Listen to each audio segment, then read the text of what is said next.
Hello प्यारे दोस्तों, जैसा कि आप लोग जान रहे हैं अभी हम लोग बताने वाले हैं आपको 8th ग्रेड अभ्यास पुस्तिका जो गणित के लिए कक्षा 8वीं के लिए जो दिया गया है ना, इस तरह से देख सकते हैं ये हमारा गणित बुक अब हम लोग देखेंगे, ठीक है? देख लीजिए आप लोग। तो आइए दोस्तों यहाँ देखिए सभी अध्यायों का नाम भी दिया गया और इसमें से अध्याय नंबर 1 आपको बताएंगे परिमेय संख्या। और दोस्तों मैं आपको बता देना चाहता हूँ कि ये जो गणित बुक है इसका भी आपके लिए नई बुक वाला जो सभी प्रश्न दिया गया था ना उसका मैंने पीडीएफ के तौर पे आप लोगों को अच्छी तरीके से बताया जाएगा यहाँ पर, ठीक है? इसी तरह से आपको सभी प्रश्नों का हल दिया जाता है। आइए फिर विद्यार्थी हम लोग शुरू करते हैं अध्याय नंबर 1। इसका नाम बताया गया है परिमेय संख्या।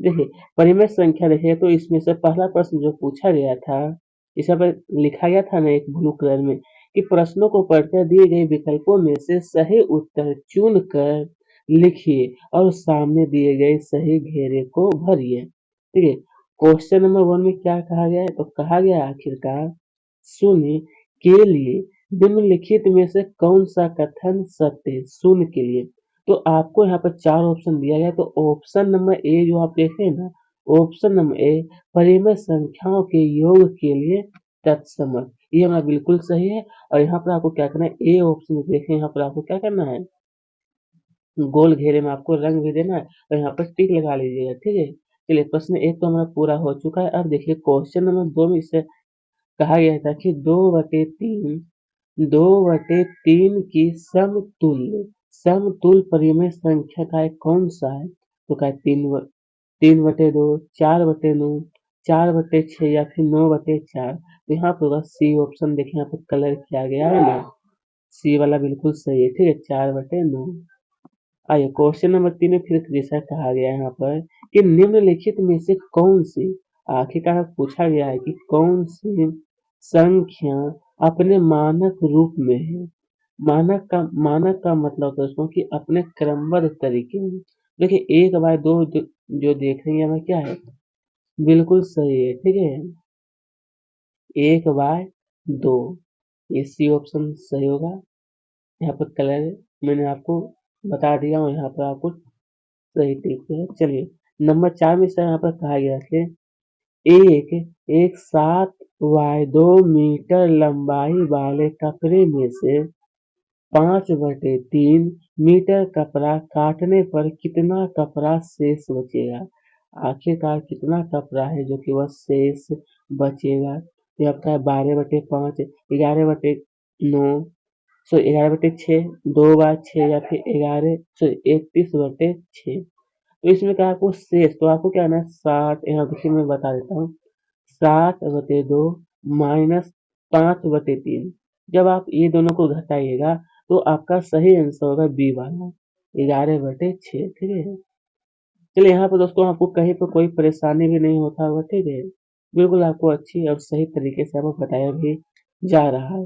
प्रश्न 5 में क्या है, एक आयताकार भूमि की लंबाई यहाँ पर बताया कि 1/2 मीटर है और चौड़ाई यहाँ पर बताया कि 13/2 मीटर है। तो क्या भूमि का परिमाप, तो परिमाप निकालने के लिए आपको इसका एक फॉर्मूला तो दोस्तों आपको भी पता होगा कि 2 × लंबाई प्लस चौड़ाई इसका होता है, ठीक है? तो देखिए मैं इसका बी वाला बिल्कुल से 30 मीटर और बी में आपको टिक लगा लेना है, ठीक है? आइए अब दोस्तों हम लोग देखेंगे इस ये तो ऑब्जेक्टिव मैंने पूरा आपको करवा दिया हूँ। अब यहाँ पर 6 में क्या है कि दिए गए प्रश्नों के उत्तर लिखिए। इसका भी हल दोस्तों आपको एक एक करके बिल्कुल अच्छी तरीके से आपको यहाँ पर बताने वाला हूँ। जैसे प्रश्न क्रमांक 6 में कहा है कि ब्रैकेट के अंदर -4 है और बट्टे में दोस्तों यहाँ पर 9 दिया गया है। बट्टे में क्या है 9 और ये भी प्लस दिया है, फिर दिया है ब्रैकेट के अंदर -4 यहाँ पर दिया है 9। तो क्या इसका मान आपको क्या कहा है ज्ञात करने के लिए। तो इस प्रकार से दोस्तों लिखना है सबसे पहले कि -4 प्लस का -4/9। देखिए प्लस और माइनस क्या होता है, ये माइनस हो जाएगा तो यहाँ पर माइनस हो गया ना, -4 फिर -4 क्योंकि प्लस माइनस माइनस होता है और माइनस माइनस क्या तो जुड़ता है तो -8/9 ही इसका आंसर हो जाएगा। बहुत ही आसान तरीके से आपको मैं बताने वाला हूँ, ठीक है?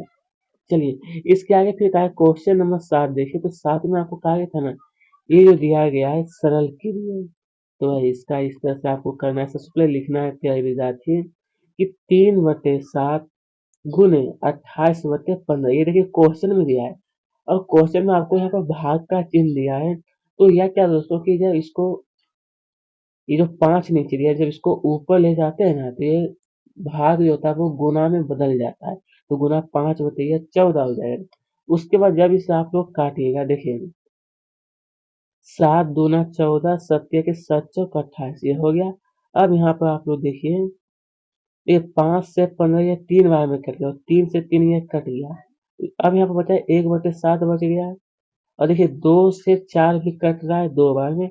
ये देखिए 2/1 यहाँ पे 1/1 बचा हुआ है। तो जब ये सबको फिर से गुना करिएगा तो आपका सही आंसर आएगा 2/7।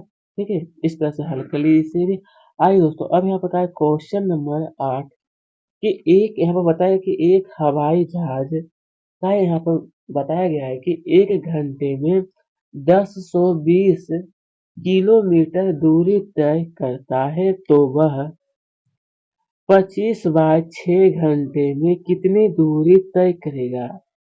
तो देखिए इससे आप लोग सबसे पहले लिखिएगा कि 1 घंटे में तय की गई दूरी यहाँ पर बताया आपको 1020 किलोमीटर। तो आपको लिखना फिर बताया पूछा गया कि 25/6 तो लिखिए 25/6 घंटे में तय की गई दूरी। तो इसमें क्या होगा आपको गुना करना पड़ेगा 25/6 गुने का 1020।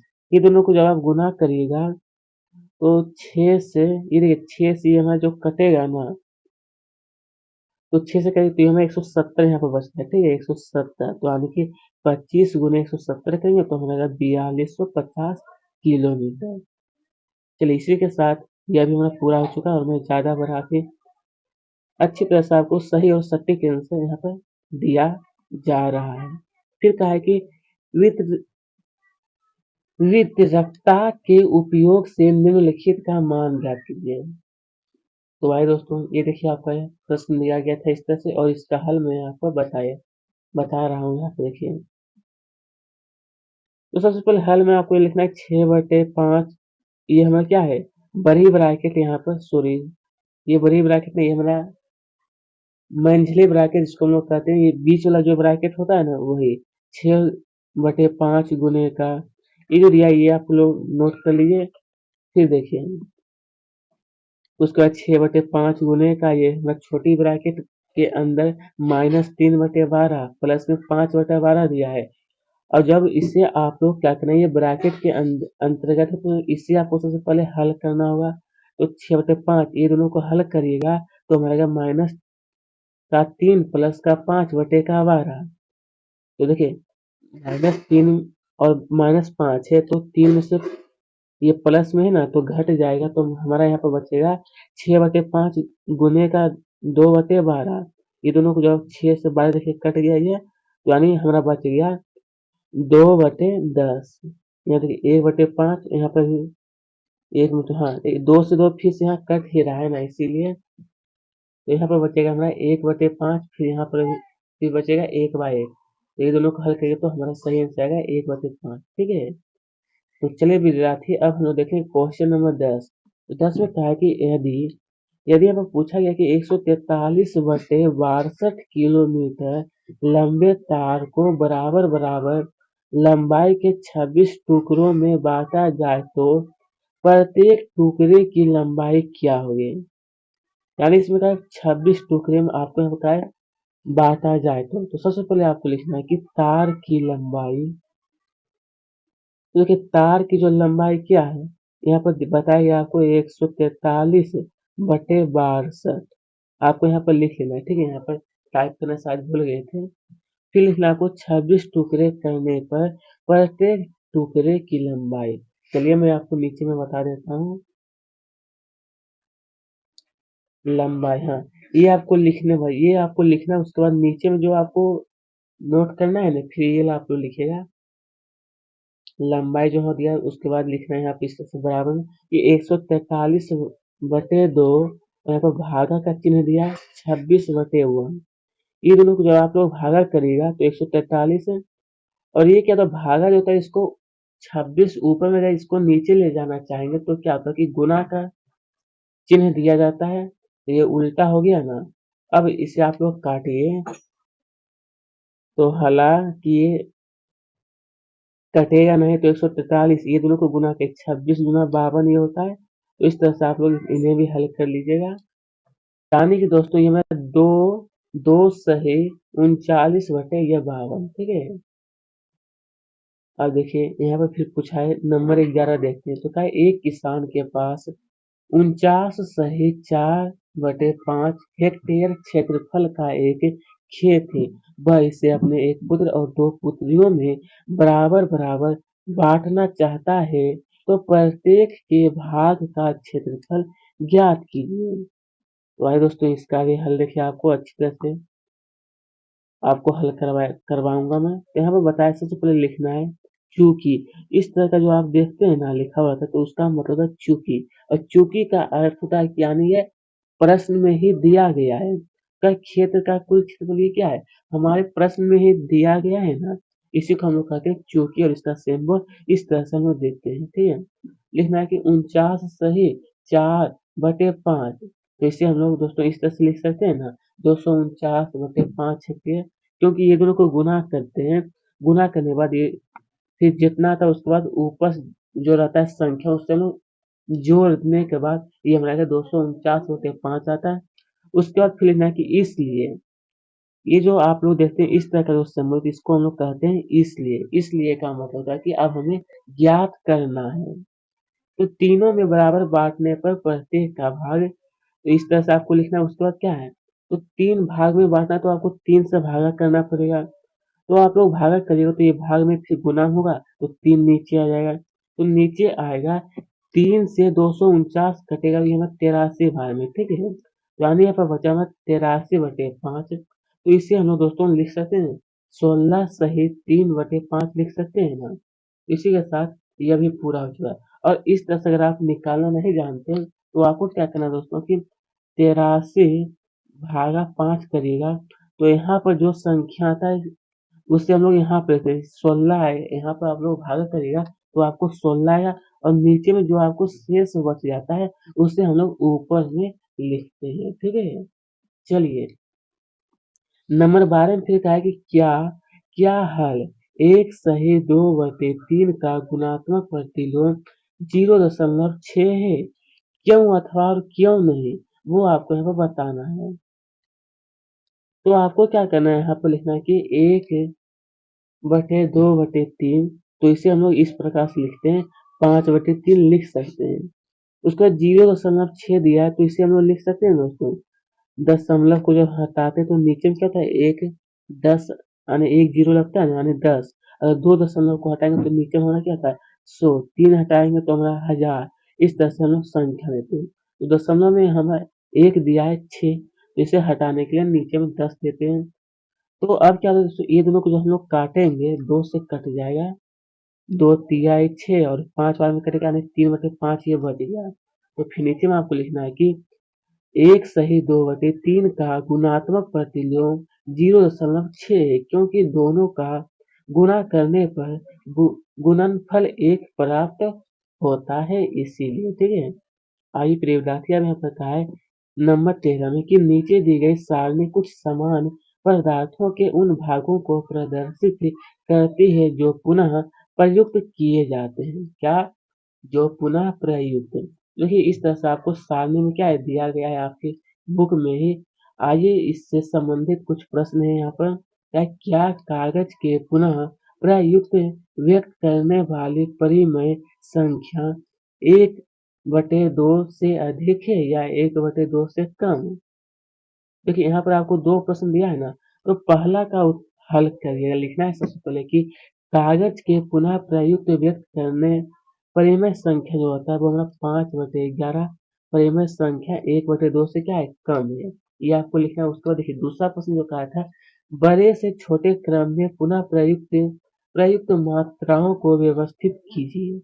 आपको यहाँ पता है व्यवस्थित करने के लिए, तो देखिए सबसे पहले आपको लिखना है। हालांकि दोस्तों ये सब निकालने का एक तरीका होता है, अगर मैं इस प्रकार से आपको विस्तार में बताऊंगा तो काफी समय लग सकता है। इसलिए दोस्तों आप लोग को अच्छी तरह से ये सब परिमेय संख्या जो है क्रमबद्ध तरीके सारे छोटे से बड़े निकालने के लिए आप लोग जानते ही होंगे, ठीक है? तो मैं आपको सिर्फ आंसर अच्छी तरह से बता देता हूँ कि यहाँ पे लिखना है कि 3/4, उसके बाद 5/8, 5/11, 2/5 या अन्य एल्यूमीनियम के डिब्बे, कागज और कांच, ठीक है?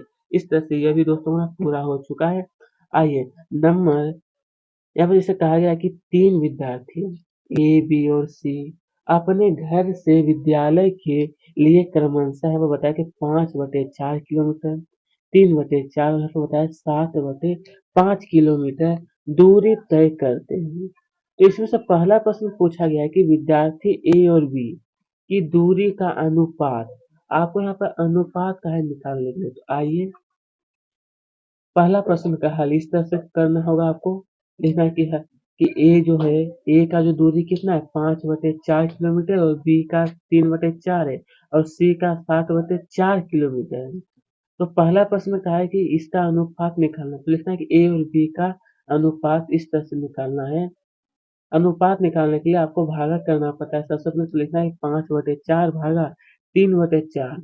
ये भागा में तो गुना करने के लिए उल्टा हो जाता है, तो 4 से 4 ये कट गया, तो हमारा बचा 5/3 सिर्फ बचा है ना, तो इसका अनुपात हो जाएगा 5/3 हो जाएगा। फिर दूसरा प्रश्न पूछा है कि सबसे ज्यादा दूरी किस विद्यार्थी द्वारा तय की गई है? सबसे ज्यादा दूरी, तो लिखिएगा कि सबसे ज्यादा दूरी विद्यार्थी सी का द्वारा 7/3 किलोमीटर तय की गई है, ठीक है?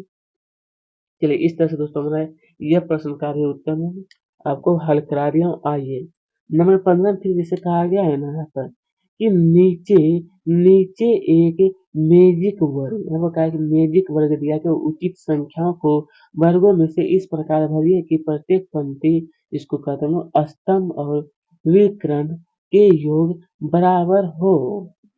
देखिए विकर्ण का मतलब दोस्तों आपको टेढ़ा टेढ़ी भी, आपको करना सीधा सीधी दोस्तों आपको क्या करने के लिए। तो इसमें कहा गया था आपको योग, यानी जब मान लीजिए दोस्तों अगर ये चारों को भी जोड़िएगा सीधा सीधे में, तो आपको 68/38 आना चाहिए और इस तरह से भी आपको करिएगा तो हमारा 68/38 ही आना चाहिए। इस प्रकार से आप लोग हल कर दिए और यहाँ पे जो आपको बीच में जो आपको 4 बॉक्स जो दिया गया था आपको भरने के लिए, इस प्रकार से आप लोग कर लीजिएगा दोस्तों। यहाँ पर आपको लिखना है -21/133, 25/95, यहाँ पर 70/95, यहाँ पर 24/38। इस तरह से आप लोग पूरा हल कर लिए, ठीक है? इसके सामने और ये देखिए ये जो कोना कोने वाला जो है इस तरह से इसका ये हल है और यहाँ पर ये वाला इसका है, ठीक है? ठीक है? तो इस तरह से हमारा यह भी पूरा हो चुका है। इसी के साथ प्रिय विद्यार्थी इस अध्याय का सभी प्रश्न उत्तर एक-एक करके आपके हमारे द्वारा हल करवा दिया गया है। धन्यवाद।